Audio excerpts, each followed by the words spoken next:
Hello everyone, welcome back to the hidden vibe, a haven of wisdom. आज मैं आपके साथ एक और सक्सेस स्टोरी शेयर करने वाली हूँ। रिलेशनशिप मैनिफेस्टेशन पे ये सक्सेस स्टोरी है। आपको बहुत ज़्यादा इंस्पायर करेगी ये सक्सेस स्टोरी, यदि आप भी अपनी लाइफ में रिलेशनशिप मैनिफेस्ट करना चाहते हो।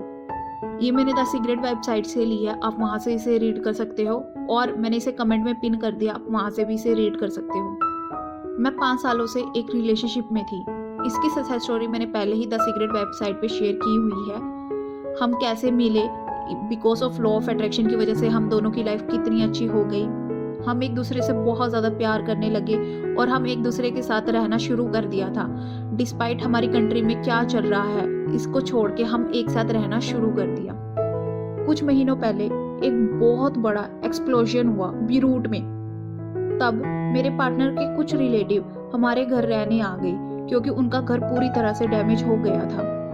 उन रिलेटिव में से एक रिलेटिव बहुत ज़्यादा नेगेटिव था और वो मेरी पॉजिटिविटी को पूरी तरह से ख़त्म कर रहा था, जिसकी वजह से मेरी लाइफ में प्रॉब्लम आनी शुरू हो गई थी। मैं अपनी लाइफ में बैड स्टफ को अट्रैक्ट करना शुरू कर दिया था, जिसकी वजह से मेरी लाइफ भी पूरी तरह से इम्पैक्ट हो रही थी और मेरे रिलेशनशिप भी इम्पैक्ट हो रहे थे। मैं सोच रही थी उनके साथ कुछ ना कुछ बुरी बात है जिसकी वजह से मेरी लाइफ ऐसी हो रही है, जिसकी वजह से मैं ऐसे सिचुएशन अपनी लाइफ में अट्रैक्ट कर रही हूँ। एक दिन हमारे बीच में कुछ हुआ और मेरे पार्टनर मुझसे ब्रेकअप करना चाहते थे। मैंने बहुत सारा एफर्ट करा और उसे कहा कि हम ब्रेकअप नहीं करते, हम स्लोली लेके चलते हैं। ब्रेकअप के बजाय हम 1 महीना ब्रेक देते हैं अपने रिलेशनशिप को, बट वो नहीं माना। मैंने दोबारा द सीक्रेट को रीड करना शुरू किया, द मैजिक को रीड करना शुरू करा और उसको फॉलो करना शुरू करा। मैंने सोचना शुरू किया, मैंने अपनी लाइफ में इतनी सारी नेगेटिविटी क्यों अट्रैक्ट करी जो कि मेरी लाइफ इतनी ब्यूटीफुल थी। मैंने अपने पार्टनर से क्यों ब्रेकअप किया जो कि मेरा पार्टनर बहुत अच्छा था। मैं इतनी नेगेटिव पर्सन कैसे हो गई। मैं इतना क्यों डरने लगी, यूनिवर्स मुझे वो चीज़ नहीं देंगे जो मैं चाहती हूँ। जब मैं द सीक्रेट बुक रीड कर रही थी तब मैंने एक पेपर पे लिखा, I am so happy and grateful now. मेरे पार्टनर का नाम इज माई बॉयफ्रेंड और मैंने ये अफर्मेशन कंटिन्यू की। मैं बहुत खुश और शुक्रगुजार हूँ कि मेरे पार्टनर का नाम इज माई बॉयफ्रेंड। आप ये अफर्मेशन लिख सकते हो यदि आप भी अपनी लाइफ में मैनिफेस्ट करना चाहते हो और ये यूज करो आप अफर्मेशंस। उसके बाद मेरी लाइफ पूरी तरह से चेंज हो गई। मैंने अपने पार्टनर का नंबर डिलीट नहीं किया था और उसकी कोई भी पुरानी फोटो मैंने डिलीट नहीं की थी। मैंने बल्कि अपनी पूरी चैट को पिन कर दी थी ताकि मैं उसे हर वक्त देख सकूं। रात को सोने से पहले मेरा लास्ट काम क्या होता था, मैं अपने पार्टनर को इमेजिन करती थी। मैंने उसे लिखा है good night, I love you. जब मैं सुबह उठती थी तब मैं बोलती थी गुड मॉर्निंग माई लव। फिर मैंने सर्च करना शुरू किया, हमारी नेक्स्ट वेकेशन मैं कहाँ की जाती हूँ। मैं एम्स्टर्डम में उसका बर्थडे सेलिब्रेट करना चाहती थी। मैंने होटल्स देखने शुरू कर दिए, हम कहाँ पे रुकेंगे ये सब कुछ मैंने सर्च करना शुरू कर दिया। मैंने ऐसा रूम ढूंढना शुरू कर दिया जहाँ पे एक बहुत अच्छी नदी बह रही हो और वहाँ व्यू बहुत अच्छा आए। मैंने सर्च करना शुरू कर दिया वहाँ पे कोई डेट अवेलेबल है क्या तब हम जा सकें। पूरे दिन के समय मैं इमेजिन करती थी कि मैं उसके साथ बातें कर रही हूँ। वो मुझसे पूछ रहा है मेरा काम कैसा चल रहा है, क्या मैंने लंच किया, मैं तुम्हें घर आके मिलता हूँ, हम एक साथ लंच करेंगे और सुशी खाएंगे रात को। मैं हमेशा फील करती थी वो मेरे सामने है राइट नाउ। कई बार मैं सोचती थी कि वो मुझे फॉरगिव नहीं करेगा क्योंकि जो चीज़ मैंने उसके साथ की है वो मेरे पास वापस नहीं आएगा। स्पेशली जब हमारे बीच में इशू था ट्रस्ट का, फैमिली मेंबर का, जिसकी वजह से हमारे रिलेशनशिप बहुत ज़्यादा इन्फ्लुएंस हुआ था। बट गेस व्हाट, 1 महीना खत्म होने से पहले ही उसने मेरे साथ बातें करना शुरू कर दिया।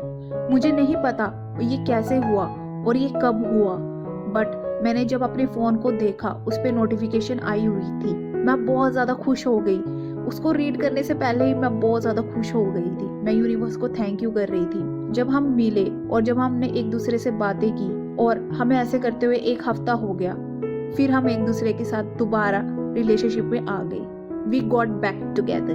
मैं पूरी तरह से भूल गई थी हमारे एम्स्टर्डम बर्थडे ट्रिप की। जब मेरे पार्टनर का बर्थडे आया उसने मुझसे बोला भी तुम मेरे साथ ट्रिप पे चलोगी भी, मैंने एक प्लेस को चूज किया है। मैंने कहा हाँ चलूंगी। तब मुझे पता भी नहीं था उसने कौन सा प्लेस चूज किया है। गेस व्हाट, उसने एम्स्टर्डम चूज किया है। मैं बहुत ज्यादा ग्रेटफुल महसूस कर रही थी। अब हम एक दूसरे के साथ हैं और बहुत ज़्यादा खुश हैं अपनी लाइफ में। लॉ ऑफ अट्रैक्शन की वजह से मैंने अपने बॉयफ्रेंड को दोबारा अपनी लाइफ में अट्रैक्ट कर लिया है। मैंने एक बार भी नहीं सोचा किसी और को डेट करने के लिए जब हम ब्रेक पीरियड पे चल रहे थे, और ना ही मैंने मूव ऑन करने के बारे में सोचा, क्योंकि मैं अपने मन में जानती थी, अपने माइंड में जानती थी मैं आज भी कमिटेड हूँ और मैं उसके साथ रिलेशनशिप में हूँ। हम एक दूसरे के साथ बहुत ज़्यादा प्यार करते हैं और यूनिवर्स ने मेरा पूरा साथ दिया, सब कुछ किया जिससे हम दोनों एक साथ आ जाएं। और मैंने ये पोस्ट उससे बात करने से पहले ही लिख दी थी। बस आपको एक बात पे ध्यान रखना है, your wish is my command, ask, believe and receive. हमें बस खुश होना है और ये पूरा सीक्रेट हमारे हाथों में है। Thank you, thank you, thank you. What a wonderful story. आपको ये कैसी स्टोरी लगी प्लीज़ मुझे कमेंट में ज़रूर शेयर करना, ताकि मुझे पता चले आपको कैसी सक्सेस स्टोरी ज़्यादा पसंद है, तभी मैं वैसी सक्सेस स्टोरी और शेयर कर पाऊंगी। Take away of this success story, इस सक्सेस स्टोरी से आप बहुत ज़्यादा टेक अवे ले सकते हो, क्योंकि ये बहुत ज़्यादा अमेजिंग सक्सेस स्टोरी है। यदि आपका भी ब्रेकअप हो गया और आप पैचअप करना चाहते हो, तो अब आप जो टेक्निक्स इन्होंने फॉलो किया आप वो फॉलो कर सकते हो। फर्स्ट, आप फील करो जैसे आप अभी भी रिलेशनशिप में हो। जैसे सुबह उठते उसे गुड मॉर्निंग मैसेज करना और नाइट को भी गुड नाइट मैसेज करना। आप ये बिलीव कर सकते हो भी आपका रिलेशनशिप वैसा ही है जैसा आप चाहते थे। सेकंड, आप उसके साथ डेट इमेजिन करो, जैसे आप डेट पे जा रहे हो। आप पूरा दिन जैसे हम माइंड में टॉक करते रहते हैं अपने पार्टनर के साथ, वैसे ही टॉक करो। जब भी आपके माइंड में आप नेगेटिव थॉट आए रिलेशनशिप को लेके, आपके ब्रेकअप को लेके, तब आपको उसे पॉजिटिव थॉट्स के साथ रिप्लेस कर देना चाहिए। आप ये अफर्मेशन जरूर बोलो जो इन्होंने बोली है। I am so happy and grateful now that. आपके पार्टनर का नाम is my boyfriend, is my husband, आप ये बोल सकते हो जो आप चाहते हो। Hope you like this success story. Thank you for liking my video and subscribing my channel. Happy manifestation!